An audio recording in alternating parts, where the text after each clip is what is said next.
말씀은 누가복음 19장 5절에서 8절 말씀입니다.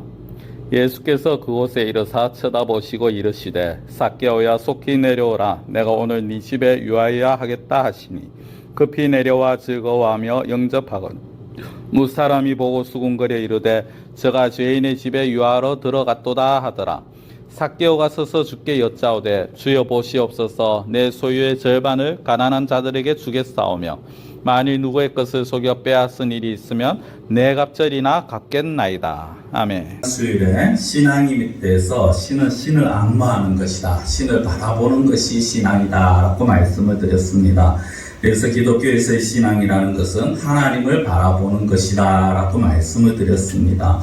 하나님을 바라본다라는 것을 또 다르게 표현하면요, 내 삶의 목표가 바뀌었다라고 표현을 할 수가 있습니다. 이제까지의 삶의 목표가 내가 하고 싶은 것, 나 중심의 삶이고, 내가 갖고 싶은 것을 갖고, 내가 하고 싶은 것을 하고, 내가 되고 싶어 하는 것들이 내 삶의 목표였다면, 이제는 우리의 삶의 목표가 바뀌었다라는 것이죠. 이것을 다른 말로 이제 욕망이다라고 그렇게 표현을 합니다. 욕망이라는 어감이 조금 안 좋게 들립니다만 사실 목표나 아니면 또한 목표에 욕심을 낸다 이것 의미에서 보면 크게 그렇게 나쁜 말은 아닌 것 같습니다. 그래서 신앙이 무엇이냐? 목표가 바뀌는 것, 결국 욕망이 바뀌는 것이라는 거죠. 이걸 가장 쉽게 이해를 하시려면 우리가 가장 많이 접하는 돈을 예를 들면 이해가 쉽게 되실 것 같습니다. 돈을 어떻게 벌고 어떻게 쓰는지를 보면 그 사람의 가치관을 알 수 있습니다. 이 사람이 하나님 나라의 백성으로서의 가치관을 가지고 돈을 벌고 돈을 사용하는 것인지 아니면 세상적인 가치관으로 사는지를 분별할 수 있다는 것입니다. 그것을 잘 보여준 사건이 바로 누가복음 18장 18절 이하에 나오는 부자 관리와 예수님과의 대화입니다. 누가복음 18장 18절 이하에 보면은 한 부자 관리가 예수님께 나와서 이런 질문을 던집니다. 선생님, 어떻게 해야 영생을 얻을 수 있겠습니까? 라는 질문을 던집니다. 여기에 예수님이 대답을 하시고 마지막에 이런 말씀을 합니다. 이 부자 간원이 근심하면서 돌아가고 난 다음 제자들에게 예수님께서 낙타가 바늘 뒤로 들어가는 것이 부자가 하나님의 나라에 들어가는 것보다 쉽다라는 말씀을 합니다. 성경은 낙타가 그 큰 짐승이 바늘 뒤에 들어간다라는 것은 불가능한 이야기입니다. 근데 그 불가능한 이야기가 사실은 불가능한 것이 아니라 가능해질 때가 있다라는 것입니다. 그것이 바로 오늘 사건입니다. 오늘 그것이 언제 어떻게 되느냐, 결론부터 말씀드리면 예수님을 만날 때 그 낙타가 바늘 뒤에 들어간 것보다 더 어려운 그 일이 가능해지더라는 것이죠. 오늘 본문은 우리가 너무 잘 아는 여리고라는 동네에 삭개오라는 인물이 주인공입니다. 그런데 여리고에 들어가기 앞서서 여리고를 향해서 가까이 갔을 때 예수님이 먼저 마주친 인물이 있었습니다. 18장 35절 이하에 보면은 한 맹인을 만납니다. 이 맹인이 예수님이 지나가신다는 소리를 듣고 예수님을 부릅니다. 그런데 어떻게 부르느냐 하면 소리를 지르는데 38절과 39절에 보면 다윗의 자손이여라는 그런 호칭을 사용합니다. 그냥 단순히 주여 아니면 선생님, 랍비 이런 단어가 아니라 다윗의 자손이라고 그렇게 부른다라는 것입니다. 다윗의 자손이라는 것은 이스라엘 백성들에게 있어서 이것은 굉장히 큰 의미를 가지고 있습니다. 아무에게나 다윗의 자손이 아닙니다. 다윗의 자손은 이스라엘을 구원할 자, 이스라엘을 다스릴 자라는 의미를 가지고 있습니다. 지금 이 맹인은요, 한 번도 보지 못한 그 예수님이지만 예수님을 향해서 다윗의 자손이라고 그렇게 인정을 하는 것입니다. 그리고 이 다윗의 자손이라는 이 말은 누가복음의 18장 마지막에 와서야 처음 등장하는 그런 또 단어가 되어지기도 합니다. 아무도 예수님에 대해서 다윗의 자손이라고 고백하지 않았습니다. 그러나 손가락질 당하고 무시당하던 그 맹인이 예수님을 만나고 예수님을 찾을 때 하나님께서 다윗 그 맹인으로 하여금 예수님이 어떤 분인지를 알게 하셨다는 것이죠. 이렇게 맹인을 만나서 맹인을 고쳐주시고 그리고 여리고성에 들어가서 만난 자가 바로 삭개오입니다. 삭개오는 맹인과는 다르게 부자였습니다. 가난하지 않습니다. 세상적으로 보면 남부를 끝없는 그런 부를 가지고 있었고요. 그리고 정말 어떻게 보면 떳떳지 못하지만은 그러나 나름 직업도 가지고 있었습니다.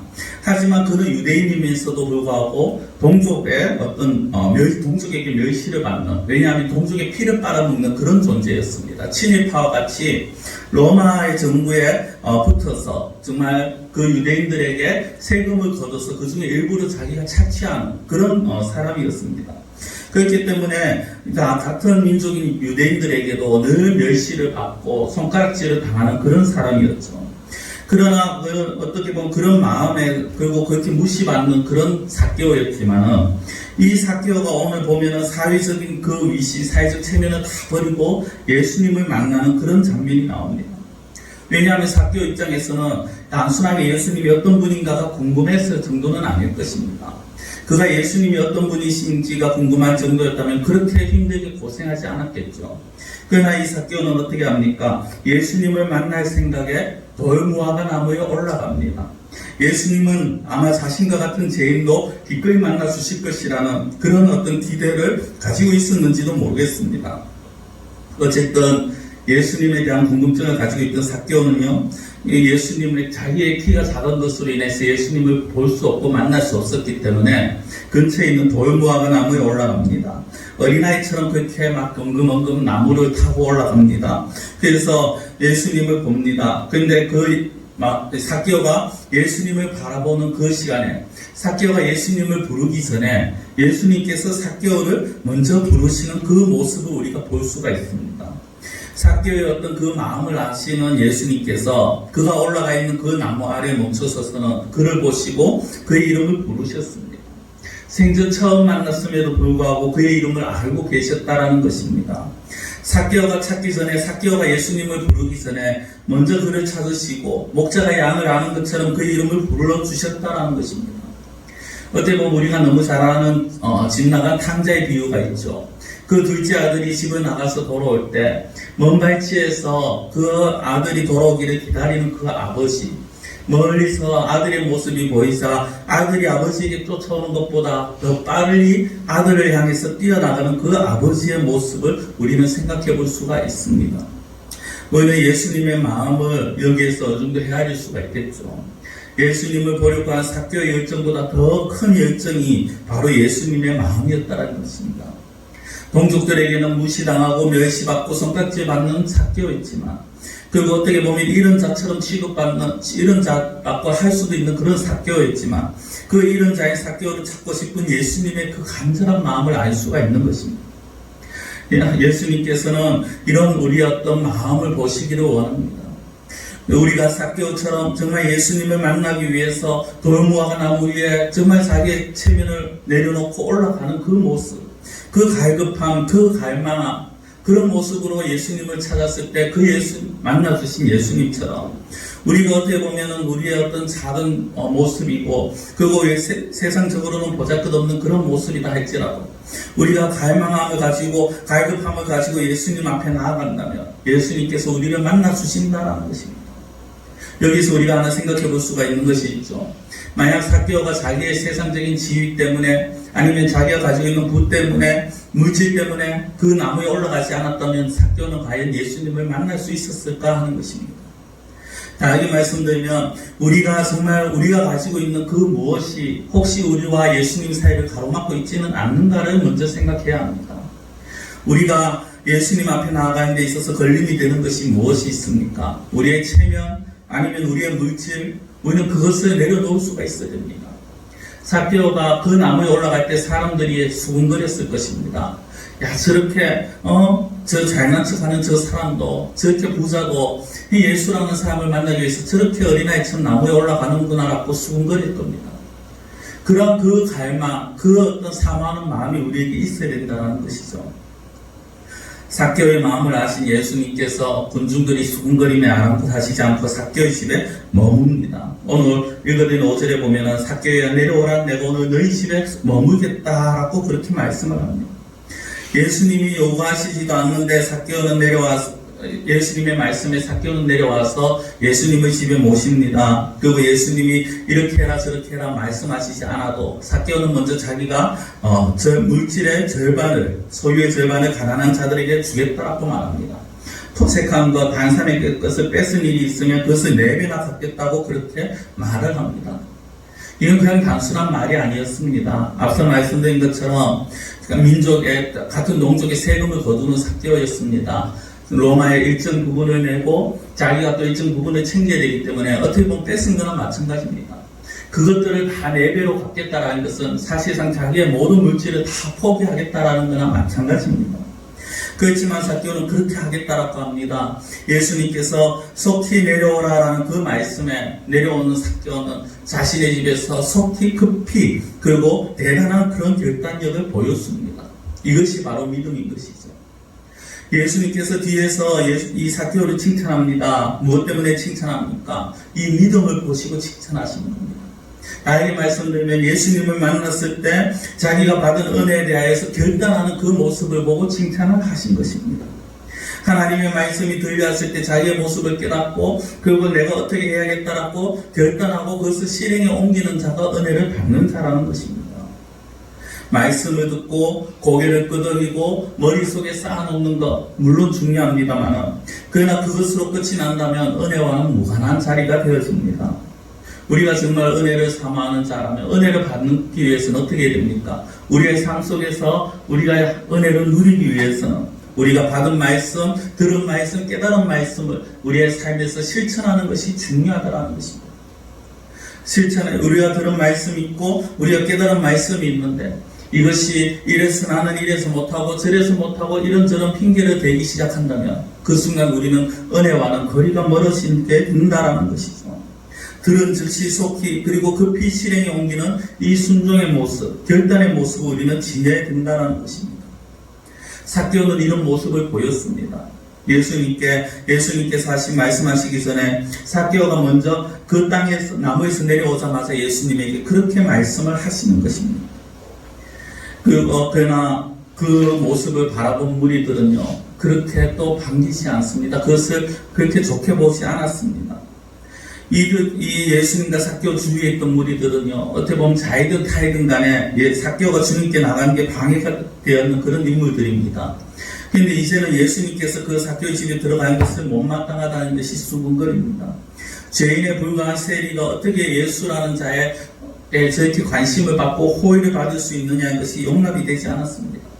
하나님의 아들이라고 말하면서 어떻게 저렇게 세리와 같이 있을 수 있느냐는 것이 도저히 자기들은 상식적으로 받아들여지지 못했는 거죠. 그러나 그 당시 삭개오는요, 랍비들에 의해서 제시된 그 구제비가 있었습니다. 그 소유의 또는 소득의 20%를 내야 되는 것이었습니다. 그러나 그것보다 훨씬 많은 액수인 절반을 내가 가난한 자들을 위해서 주겠다고 그렇게 말을 합니다. 부당하게 갈취한 사실이 있으면 반드시 4배나 갚겠다고 공언합니다.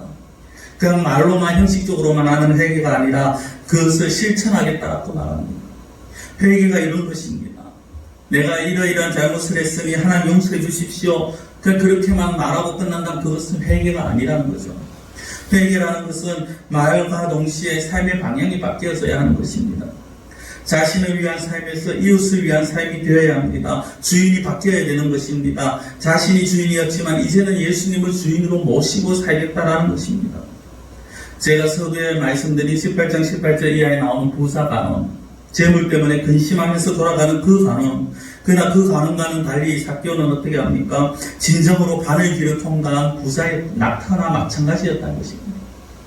그 어려운 것을 예수님을 만나고 예수님 앞에 자신의 모습을 돌아보면서 예수님 앞에 어떻게 사는 것이 올바른 것인가 깨닫고 결단하고 그렇게 하겠다라고 다짐하는 그 순간 예수님이 무엇을 말씀하십니까? 9절에 보면 오늘 구원이 이 집에 이르렀으니 라고 합니다. 예수님을 만났을 때 이제 이 물질이 내 것이 아니고 내 삶이 내 것이 아니고 내 것이 다 하나님의 것이고 나의 주인이 하나님이다고 그렇게 바뀌었을 때 이 삭개오는 바늘길을 통과한 부자가 되었다라는 것입니다. 앞서 말씀드린 것처럼 낙타가 바늘길을 통과한다는 것 불가능한 일입니다. 되어질 수 없는 일입니다. 그렇다면 부자들은 천국에 갈 수 없느냐? 아니라는 거죠. 예수님께서 그것을 말씀하신 것이 아닙니다. 부자들이라고 무조건 천국에 들어갈 수 없다, 그것이 아니라 정말 하나님 나라에 가는 길, 아니 좀 더 정확하게 말씀드리면 하나님 나라의 백성으로서 살아가는 길이 무엇인가를 말씀해 주시고 싶은 것입니다. 부자들도 얼마든지 하나님 나라에 갈 수 있습니다. 돈이 많아도 충분히 갑니다. 예수님 믿으면 갑니다. 그러나 그것으로 끝이 아니라는 거죠. 믿는 것으로 끝이 아니라 그 삶이 바뀌어지기를 원하신 것입니다. 예수님 안에 있을 때 그것이 가능합니다. 예수님 안에서 내 삶의 목표가 바뀌어질 때 그것이 가능했다는 겁니다. 삭개오에게 그런 일이 일어났지 않습니까? 삭개오의 회개 그리고 삭개오 고백 결단에 예수님께서 구원을 말씀하셨죠. 그도 아브라함의 자손이다라고 그렇게 말씀합니다. 그리고 이런 자를 찾아 구원하기 위해서 자신이 왔다라고 그렇게 예수님께서 말씀하십니다. 이 삭개오의 회개 그리고 삭개오의 다짐과 고백과 결단에 구원이 약속되었고 이도 제일이다가 아니라 이 사람도 아브라함의 자손이다고 다르게 말하면 하나님의 백성이다라고 말씀하셨다는 것입니다. 그리고 그것이 언제 이루어집니까? 오늘이라고 말씀합니다. 오늘 구원이 이 집에 이르렀으니 오늘 구원이 임하였다는 겁니다. 하나님께서는 하나님의 백성들에게 은혜를 베풀기 원하십니다. 네가 하는 거 봐가면서 너가 어느 정도 하면 내가 차후에 이렇게 주겠다라는 것이 아닙니다. 하나님께서는 하나님의 백성들에게 은혜를 베풀기 원하시고 부어주시기를 원하십니다. 다만 그렇게 부어줄 준비가 다 되어 계신 하나님이시지만 그러나 하나님 앞에 서 있는 자에게 삶의 욕망이 삶의 목표가 하나님께 향해 있는 자들에게 하나님께서 주시더라는 것입니다. 아니 하나님께서 예비해 놓으신 것이 그 사람의 것이 되더라는 것이죠. 예수님은 삭개오처럼 잃어버린 자를 찾아 구원하러 오셨습니다. 자기를 부인하고 세상보다 그 예수님을 더 사랑의 대상으로 선택한 그런 사람들이 바로 아브라함의 자손입니다. 예수님에게 삭개오는요 부자도 세리도 아니었습니다. 죄인도 아니었습니다. 그저 내가 구원해야 할 하나의 대상이었다라는 것입니다. 예수님의 방문이 어떻게 보면 삭개오를 변화를 시켰죠. 예수님을 만나고 예수님 안에서 바뀌어진 삭개오입니다. 예수님의 사랑이 이 삭개오를 바늘 길을 통과한 부자가 되게 했습니다. 다시 말씀드리지만 삭개오의 결단은 말로만 하는 회개가 아니었습니다. 실천이 있는 회개였습니다. 재물 때문에 근심하였던 한 부자 간원과 달리 예수님을 따르기로 결단하고 삶의 변화가 있었습니다. 예수님을 믿었음에도 불구하고 신앙생활을 하고 있음에도 불구하고 삶의 변화가 없다면 그것은 예수님을 만나기 전에 삭개오나 마찬가지라는 것입니다. 우리의 모습을 돌아봐야 할 것입니다. 예수님 만나기 전에 삭개오의 모습에서 우리는 벗어나야 합니다. 그러려면 우리는 말씀을 듣고 그 안에서 깨달음이 있는 대로 삶의 변화가 있어야 됩니다. 그 변화는 다른 것이 아닙니다. 갑자기 아침 일찍 새벽같이 일어나서 아니면 기도하고 하루에 성경을 몇 시간씩 보고 그런 것을 말씀드리는 것이 아닙니다. 그 삶의 변화는 삶의 목표가 바뀌어야 된다는 것입니다. 이제까지는 나를 위한 삶이었고 가족을 위한 삶이었고 우리 가정을 위한 삶이었다면 이제는 예수님 중심의 삶을 살아야 되고 하나님 나라를 위한 삶을 살아야 된다는 것입니다. 이것이 참 머리로는 아는데 실제 하기가 굉장히 힘이 들죠. 그렇지만 하나님이 무엇을 원하시는가, 예수님이 무엇을 원하시는가를 생각하고 그것을 깨달았을 때 그대로 행동하는 것, 그것이 바로 목표가 바뀌어진 삶입니다. 마지막으로 한 가지만 더 말씀드리면요, 예수님에게 삭개오는 앞서 말씀드린 것처럼 세리, 부자, 죄인 이런 구분이 없었습니다. 다만 잃어버린 자일 뿐이었습니다. 삭개오를 찾아 구원을 주신 예수님께서 오늘도 우리를 통해 이런 자를 찾기를 원하십니다. 우리가 또 우리 교회가 주의 이름으로 찾아야 할 이런 자, 그 자가 누구인지 우리가 그걸 생각하고 어떻게 그들을 부를 수 있을까 고민하는 그러한 우리의 모습이 되어야 될 것입니다. 기도드리겠습니다. 사랑의 하나님 아버지, 우리가 살아가면서 우리의 삶의 목표가, 삶의 욕망이 바뀌어지기를 원합니다. 우리가 예수님을 믿고 하나님을 믿는다고 말하면서도, 구원받은 자라고 말하면서도 혹시나 우리의 삶이 예수님 만나기에 삭개오처럼 나 중심의 삶이었고 내 가정 중심이었고 내가 원하는 대로 하고 싶은 그런 삶이었다면 이제는 우리의 삶의 목표가 바뀌어지기를 원합니다. 나이가 아니라 하나님 중심이 되게 하시고 하나님의 나라를 위한 삶을 살게 하시고 무엇을 하든지 하나님의 뜻을 먼저 구할 수 있는 자가 되게 하시고 하나님께서 원하신다면 내가 이것저것 따지지 아니하고 바로 결단하고 실천하는 그러한 저희들의 삶이 되게 하여 주시옵소서. 우리가 정말 죄를 회개하고 하나님을 바라보는 것, 그 다음으로 중요한 것이 바로 우리의 목표가 바뀌어져야 되는 것이옵니다. 하나님, 우리가 살아가면서 정말 다시는 더 이상은 우리가 예전의 모습을 같이 가시지 않게 하여 주시옵시고 삭개오처럼 우리의 삶이 변화되고 우리의 목표가 변화된 삶을 살아갈 수 있는, 그래야 해서 하나님께서 인정하시고 하나님께서 예비하신 그 은혜들을 누릴 수 있는 그러한 저희들의 삶이 되고 저희들의 생각이 되고 저희들의 삶의 방향이 되게 하여 주시옵소서. 간절히 원하고 예수님의 이름으로 기도드리옵나이다. 아멘.